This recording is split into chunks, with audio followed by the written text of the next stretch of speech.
हमने कैपेसिटर के बारे में पढ़ चुके हैं। पैरेलल प्लेट कैपेसिटर हम ऑलरेडी डिस्कस कर चुके हैं और इसके बाद we discuss about the combination of capacitor as series combination as well as parallel combination. We also solve some numericals related to the combination of a capacitor. Today our next topic is energy stored in a capacitor. So today's topic is energy stored in a capacitor. Means जो capacitor होता है उसके अंदर जो energy store होती है उसके लिए हम फॉर्मूला यहाँ पर ड्राइव करेंगे। देखिएगा जो बैटरी होती है, अगर हम बात करें बैटरी,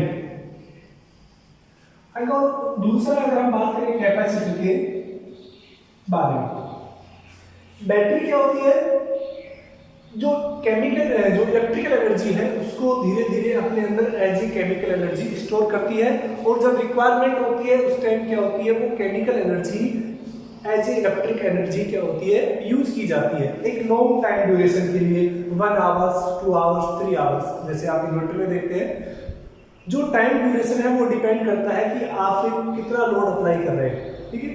लेकिन कैपेसिटर के अंदर भी एनर्जी स्टोर होती है, लेकिन कैपेसिटर की जो एनर्जी है वो एक शॉर्ट टाइम ड्यूरेशन के लिए यानी इंस्टेंट टाइम के लिए क्या होती है, रिलीज होती है। जैसे आप कैमरे का जो फ्लैश देखते हैं, कैमरे में जो फ्लैश होता है वो एकदम से ब्राइट होता है, उसका रीजन क्या होता है कि कैमरे के अंदर कैपेसिटर का यूज किया जाता है एज ए एनर्जी सोर्स। तो जैसे ही हम क्लिक करते हैं तो जो कैपेसिटर के अंदर एनर्जी स्टोर है एज ए पोटेंशियल एनर्जी, वो क्या होती है, एकदम से रिलीज होती है, जिससे क्या होता है कि ब्राइटनेस एकदम से बढ़ जाती है। तो बैटरी और कैपेसिटर की जो एनर्जी के बीच का डिफरेंस है वो क्या होता है कि बैटरी लॉन्ग टाइम के लिए एनर्जी प्रोवाइड करती है, लेकिन जो कैपेसिटर है वो इंस्टेंट एक बहुत ही शॉर्ट टाइम के लिए क्या करता है, एनर्जी को प्रोवाइड कराता है, ठीक है। अब देखिएगा हम किसी कैपेसिटर को चार्ज कर रहे हैं, मींस उसके अंदर क्या हो रहा है, एनर्जी स्टोर हो रही है, ठीक है। मान लेते हैं आपके पास एक कैपेसिटर है कि ये कोई पैरेलल प्लेट कैपेसिटर है। हम पैरेलल प्लेट कैपेसिटर के बारे में ही डिस्कस करेंगे। स्फेरिकल कैपेसिटर की कुछ लिमिटेशन होती है जिसलिए हम उसको यूज नहीं करते हैं। मान लेते हैं कि आपके पास एक पैरेलल प्लेट कैपेसिटर है और इनिशियल टाइम पर मान लेते हैं इनिशियल टाइम जब t इक्वल टू 0 है उस टाइम मान लेते हैं कि इसके ऊपर जो नेट चार्ज है वो कितना है, 0 है। मतलब ये कैपेसिटर है कंप्लीटली डिस्चार्ज है, न्यूट्रल है। जब नेट चार्ज 0 है तो आपको पता है इसका जो पोटेंशियल है वो भी कितना हो जाएगा, 0 हो जाएगा, ठीक है। अब हम क्या करते हैं कि इसको चार्जिंग प्रोसेस प्रोवाइड कराते हैं। चार्जिंग मींस इसको हम चार्ज देना स्टार्ट करते हैं। तो इस कैपेसिटर को हम चार्ज कैसे देंगे, हम इसको किसी भी सर्किट से कनेक्ट कर देते हैं। हमने एक बैटरी से इसको क्या कर दिया है, कनेक्ट कर दिया है। ये हमारे पास कोई चार्जिंग सोर्स है बैटरी, ठीक है। इसके से हमने इन दोनों प्लेट्स को कनेक्ट कर दिया। अब जो बैटरी का पॉजिटिव टर्मिनल है, जो बैटरी का पॉजिटिव टर्मिनल है वो क्या करेगा, इस वाली प्लेट जिसको हमने फर्स्ट नाम दिया है और इस प्लेट को हमने क्या नाम दिया है, सेकंड नाम दिया है।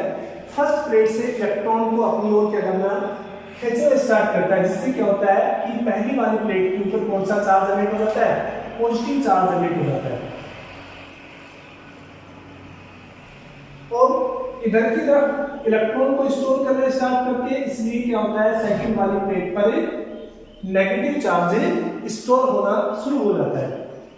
ये काफी लॉन्ग प्रोसेस चलती रहती है धीरे धीरे जब तक कि वो कैपेसिटर कंप्लीटली चार्ज नहीं हो जाए, ठीक है ना। तो इनिशियल टाइम पर शुरू में इसमें क्या था कि कोई भी एनर्जी सोर्स कनेक्ट नहीं था, तो कैपेसिटर क्या था, कंप्लीटली डिस्चार्ज था। हमने इसके पास कोई भी एनर्जी सोर्स प्रोवाइड कराया, यानी हमने इस कैपेसिटर को किसी भी बैटरी से कनेक्ट किया, तो हम मान लेते हैं कि एट टाइम, कुछ समय बाद हम देखते हैं कि at time t equal to t dash, हम t डैश टाइम पर हम बात करते हैं, मानते हैं कि जो चार्ज q है वो कितना है, इसके अंदर q डैश स्टोर हो गया। जब चार्ज q डैश स्टोर हो गया तो आपको पता है जो पोटेंशियल है v डैश है, वो कितना हो जाएगा, आपको रिलेशन बता रखा है कैपेसिटेंस का, चार्ज का और पोटेंशियल का जो रिलेशन होता है वो कितना होता है Q डैश अपॉन C। यहाँ पर जो C है वो क्या है, इसकी कैपेसिटी है, यानी किसी टाइम t डैश पर, t डैश वो टाइम है जहां ये कंप्लीटली चार्ज नहीं हुआ है, अभी ये चार्जिंग की प्रोसेस में है। तो हमने कोई टाइम सेलेक्ट किया कि मान लेते कि उस t डैश टाइम पर जो चार्ज है वो कितना इसके अंदर स्टोर है, वो q डैश हो गया। उस q डैश की वजह से हम मान लेते हैं कि जो पोटेंशियल है वो कितना हो जाएगा, q डैश अपॉन C हो जाएगा, ठीक है ना। अब देखिएगा हमें अब इसको और चार्ज करना है, क्योंकि हमें इनिशियल शुरू में इसके ऊपर जो चार्ज था वो कितना था, Q इक्वल टू 0, और हमें इस चार्ज को बढ़ा के Q इक्वल टू कितना करना है, Q लेके आना है, ठीक है। मतलब इसको कंप्लीटली चार्ज ही करना है। मान लेते हैं कि जो कैपेसिटर है इसका ऊपर जो टोटल कंप्लीट चार्ज है वो कितना हो सकता है, Q हो सकता है, ठीक है। अब देखिएगा जब इसके ऊपर चार्ज Q डैश था उस टाइम इसके ऊपर पोटेंशियल कितना था, Q डैश अपॉन C। अब इसके बाद जैसे हमने नेक्स्ट कोई चार्ज Q डैश देना स्टार्ट करते हैं, देने का मतलब क्या है कि यहां से हमने जैसे ही नेक्स्ट चार्ज को, पॉजिटिव चार्ज को या इलेक्ट्रॉन को हमने इधर से ड्रॉ किया और इस वाली प्लेट को हमने प्रोवाइड कराया, तो इन दोनों के बीच में एक इलेक्ट्रिक फील्ड जनरेट हो जाता है। डी पॉजिटिव और नेगेटिव की वजह से क्या होता है, इलेक्ट्रिक फील्ड जनरेट होता है E। तो जैसे इनिशियल केस में तो क्या होता है, नेक्स्ट चार्ज 0 होता है तो पोटेंशियल भी 0 होता है, तो हमें वर्क इतना ज्यादा नहीं करना पड़ता। लेकिन जैसे जैसे चार्जिंग होता रहता है उस टाइम क्या होता है, यहाँ पर पॉजिटिव चार्ज डेंसिटी इंक्रीज होती रहती है। इस वजह से क्या होता है कि हम जितना पॉजिटिव चार्ज और देंगे, जितना चार्ज dq हम इसको प्रोवाइड करेंगे, तो हमें एक्स्ट्रा वर्क परफॉर्म करना पड़ेगा, ठीक है ना। तो देखिएगा when let at initial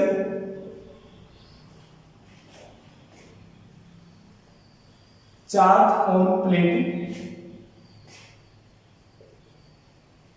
1 and 2 is 0,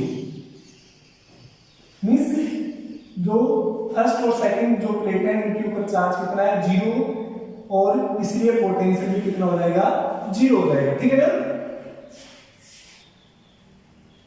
eight time t equal to t dash, हमने कोई टाइम चार्जिंग प्रोसेस के अंदर कोई टाइम t डैश कंसीडर किया। At time t equal to t dash let charge become on plate first is q dash. हम मान लेते हैं कि पहली प्लेट पर जो t डैश टाइम पर जो चार्ज है वो कितना हो गया, q डैश हो गया। सो पोटेंशियल v डैश कितना हो जाएगा, q डैश अपॉन c। ये किसके लिए, जब टाइम कितना है, t डैश है, t डैश जब टाइम है उस टाइम के लिए जो पोटेंशियल है वो कितना हो जाएगा, q डैश अपॉन c। हमें इस कैपेसिटर को कंप्लीटली चार्ज करना है। कंप्लीटली चार्ज मींस हमें इसका चार्ज 0 से और Q तक लेके आना है।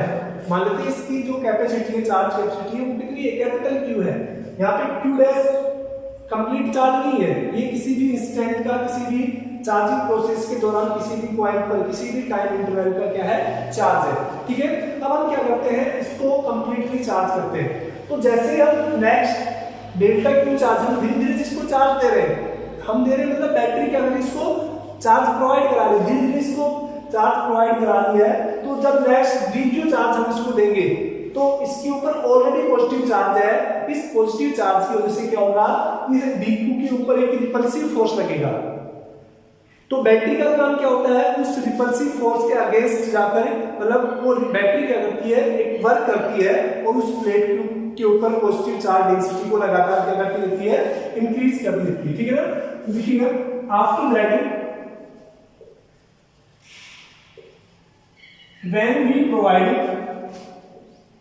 when battery provide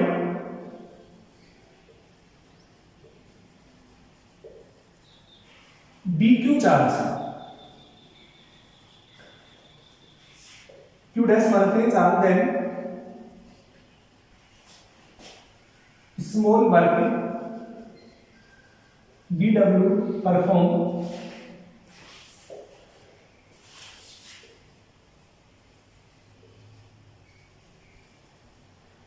against the positive charge density of plate first. पहली वाली प्लेट है उसके ऊपर ऑलरेडी पॉजिटिव चार्ज है, तो हमें और चार्ज देंगे जब उसको dq देंगे तो आपको वर्क करना पड़ेगा एक्स्ट्रा। वो वर्क कितना हमने मान लिया है, dw मान लिया है, ठीक है ना। तो जो वर्क है dw वो कितना हो जाएगा, v dash into q dash, ठीक है।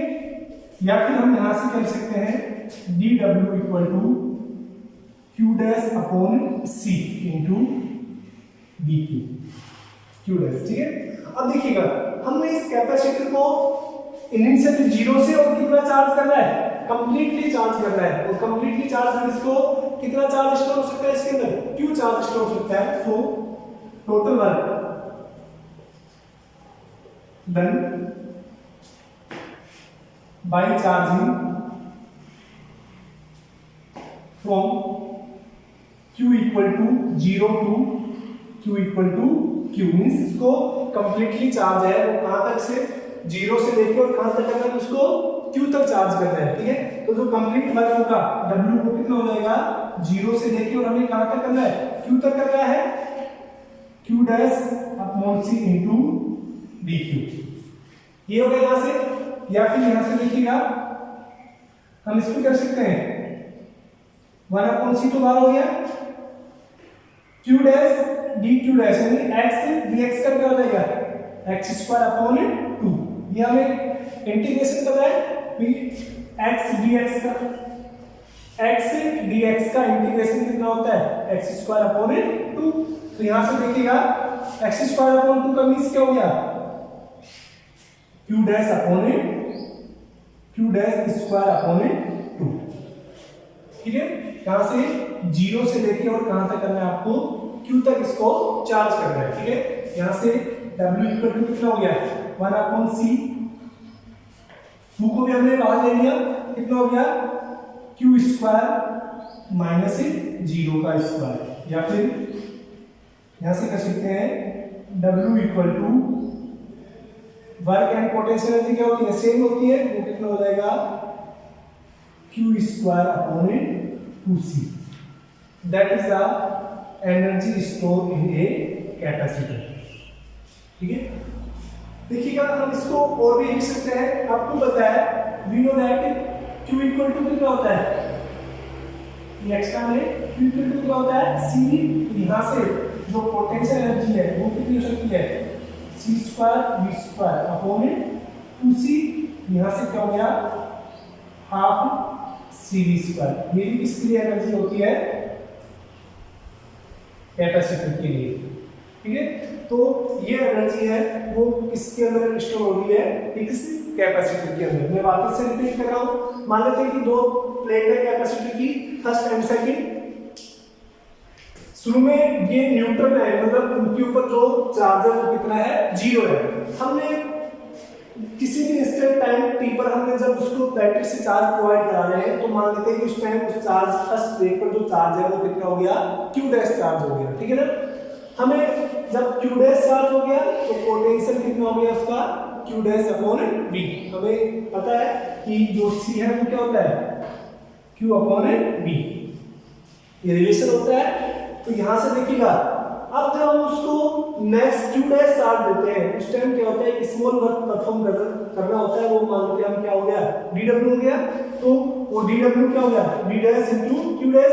यहां से हमने v डैश की वैल्यू इक्वेशन फर्स्ट से लिख ली, यहां पे जो ये वैल्यू है ये हमने कहां से लिखी है, इस वाली इक्वेशन से लिखी है, ठीक है। ये वाला हो गया और हमने इसको क्या कर लिया, इंटीग्रेटेड कर लिया, इंटीग्रेशन किया, उसके बाद क्या हो गया, ये इसकी फॉर्मूला हो गया। तो q स्क्वायर अपॉन 2c और इसको आप फिर से हाफ c भी लिख सकते हैं, ठीक है ना।